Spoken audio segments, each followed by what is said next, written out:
Rise and Grind DMV, happy Saturday. We are waking up to patchy fog across the area and a few locations starting to see those wet conditions move on in. So keep it here. We'll have a full breakdown of that forecast and what to expect up next. And this morning on DC News Now, the driver who killed a DC police officer on I-695 has been charged. Details on those charges, that's up ahead. Plus, a council member in the district calling on the mayor to repeal orders allowing MPD cooperate with ICE. And a new app is connecting DMV student athletes to new opportunities. We're explaining how they can shine brighter with the app. You're watching the station covering all of the DMV. This is DC News Now. Good morning. Thank you for waking up with us here on DC News Now. I'm Tosin Fakile. It is 8 o'clock on this Saturday, January 10th, and I'm promising you the sun will not come out today. It's not, I'm telling you it'll not.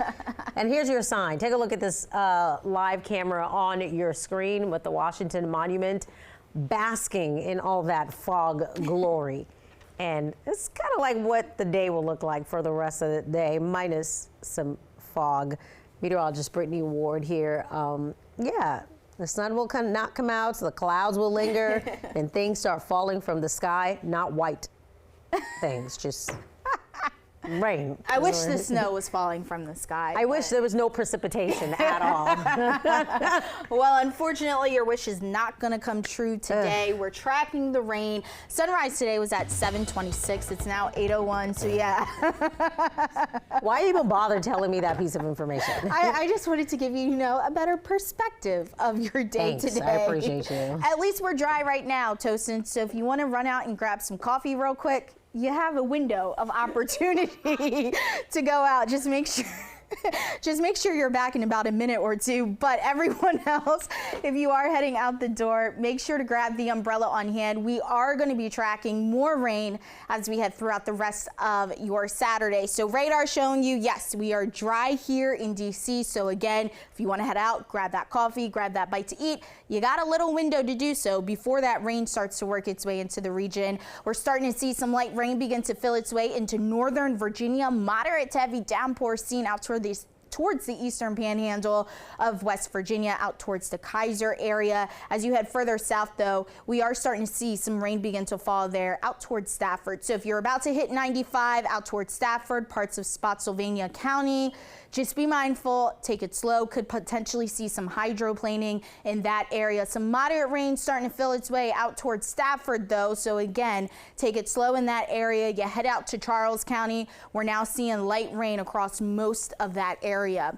Zoom in radar out just to show you where the heavier pockets are at this hour. You head further south out towards the Richmond area. They're starting to see some moderate to heavy downpours out towards West Virginia. They're also seeing some moderate to heavy downpours.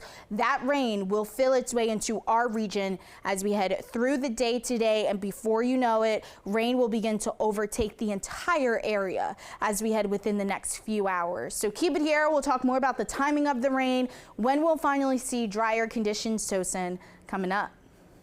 All right, Brittany, we'll check in with you then. Thank you. 8:03, the man accused of driving into a D.C. police officer days before Christmas, now charged with second-degree murder. And officials tell D.C. News Now a formal presentation of information to the courts is expected at some point today. Officer Terry Bennett had stopped on 695 to help a stranded driver when he was hit. He died from his injuries 2 weeks later on Wednesday. D.C. News Now's Daniel Hamburg has the latest. Today, police arrested 47-year-old Gerald Coates of Northwest D.C. He is charged with second-degree murder while armed with a vehicle. We do know that on scene, he was revived with Narcan, which is used to treat overdoses. Officer Terry Bennett is being remembered as a genuine, loving person who always helped others. Friday night, Quentin Hugie took a moment to reflect at Bennett's patrol car. He was Bennett's best man at his wedding and godfather to his son. One thing that Terry would always do was lend his hand. If you needed food, he got you. If you needed a hug, he got you. On December 23rd, Bennett was setting up flares for a stranded driver and was outside his cruiser on I-695. The suspect was driving erratically and attempting to change lanes through slow traffic. when he struck Officer Bennett. Interim Police Chief Jeffrey Carroll says the suspect, Gerald Coates, was found outside his car. They believe he tried to open the door and fell out unconscious. DC Fire and EMS responded and they administered naloxone. The suspect regained consciousness and was transported to a local hospital for treatment. Police also found marijuana in the car. More charges could be filed for driving under the influence once toxicology results come back. I lost a best friend, but that doesn't take away from my heart. I have a good heart, and I understand that some people make mistakes, and unfortunately the wrong mistake can cause situations like this. Remembering his friend, Hughie wants others to make better decisions. Don't drink and drive. Don't drive under the influence. Slow down. Terry's not going to be the first nor the last person to be injured or taken away from us, but we can prevent some of these issues. We learned Coates is in a wheelchair and uses hand controls in his car. We also know that he is an employee of the D.C. Department of Parks and Recreation. He's expected to make his first court appearance on Saturday. In Southwest, Daniel Hamburg, DC News Now. We're learning more about the pedestrian killed in a 5-car crash just blocks from the White House. Colleagues identified him as photojournalist Markel Williams. Police say Williams was crossing the street at 16th and L Northwest when a driver fleeing officers crashed into another vehicle, triggering a chain reaction of collision. Co-workers say Williams was on his way to shoot a story at his church when he was hit. His co-workers say his work captured the heart of the people they served. DC leaders are renewing their demands for police to stop cooperating with ICE officers. The concerns are growing as outrage intensifies over the shooting death of a Minneapolis woman by an ICE agent and the shooting of 2 people in Portland by immigration police. The Trump administration says both shootings were acts of self-defense. Ward 1 Councilmember Brianne Nadeau says she's concerned that human rights are being violated. She wants the mayor to repeal her Safe and Beautiful Emergency Operations Center order. That order lays out coordination plans between local and federal authorities. Nadeau also wants the police chief to pull back an order that allows MPD share some information with ICE. She's calling on council to strengthen the Sanctuary Values Act. Don't share information with ICE. We don't report our own residents to ICE because that's a civil enforcement issue. We don't have any comment on that. MPD Interim Police Chief Jeffrey Carroll was asked if he plans to keep some of the immigration policies and protocols from his predecessors. He says he's still reviewing policies for the best path forward. 8:07, the Washington National Opera is leaving the Kennedy Center. Officials confirmed the details with DC News Now. The move follows President Trump's takeover of the memorial dedicated to late President Kennedy. So here's how Trump's takeover started. He fired the board, made himself chair, then had his name added to that historic building. The New York Times reports the Opera made the move because of a drop in attendance and a decline in donor contributions since the Trump administration's drastic changes to the Performing Arts Center. Now, in a statement, a Kennedy Center spokesperson writing in part, quote, "We have made the difficult decision to part ways with the WNO due to a financially challenging relationship." It goes on to say, "We believe this represents the best path forward for both organizations and enables us to make responsible choices."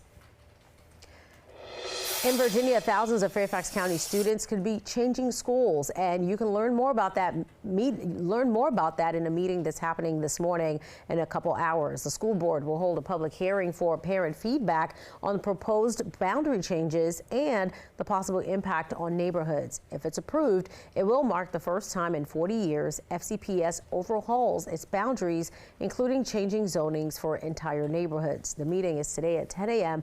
at Luther Jackson Middle School's auditorium. Law enforcement agencies across the DMV took time to recognize the men and women in blue for National Law Enforcement Appreciation Day. During the special day yesterday, departments in Hyattsville, Arlington County, and regional airport law enforcement teams gave shout outs to officers on social media. The day allows people to take a moment to thank all first responders. Plans to mark the 25th anniversary of September 11th are underway in Northern Virginia. The building of a new facility in Arlington will get started later this year. ARLnow.com reports the proposal is for a $35 million visitor education center near the National 9/11 Pentagon Memorial. The Defense Department's headquarters was one of 4 sites attacked that day. The groundbreaking for the project will happen in September, and the new center is expected to open in 2029.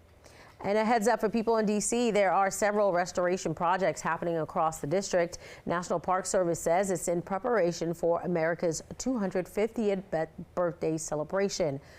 Crews will be working to fix fountains, landscaping, and aging infrastructure at various parks. Crews will work in phases at multiple locations, so be aware some monuments, parks, and sites could be closed temporarily. And if you expect to be sightseeing or be outside today, you may want to either choose to stay inside or grab an umbrella, right, Brittany? Yeah, definitely have the rain gear close by as we head through the rest of your day today. We're going to be tracking those wet conditions across the area. Now, if you're stepping out the door right now, the good news is it looks like areas out towards the north, Hagerstown, Frederick, even parts of Montgomery County, we're tracking those dry conditions. But as you head further south, out towards Northern Virginia, Stafford, Spotsylvania County, Charles County, St. Mary's County, we are starting to see some rain begin to fall there. Moderate to heavy downpours is seen in the eastern panhandle of West Virginia at this hour. So we zoom radar into the Beltway. Again, Washington, D.C., we are dry, but notice showers are starting to develop out towards Prince George's County, even Charles County. See this rain, though, off into Northern Virginia. This is actually the latest scan from radar showing you some rain making its way out towards Haymarket, Chantilly. This will push its way further east as we head within the next few minutes, providing Washington, D.C. with some rain and then more rain to talk about as we head through the afternoon. So keep it here. We'll talk more about the timing and what to expect, Tosin, coming up.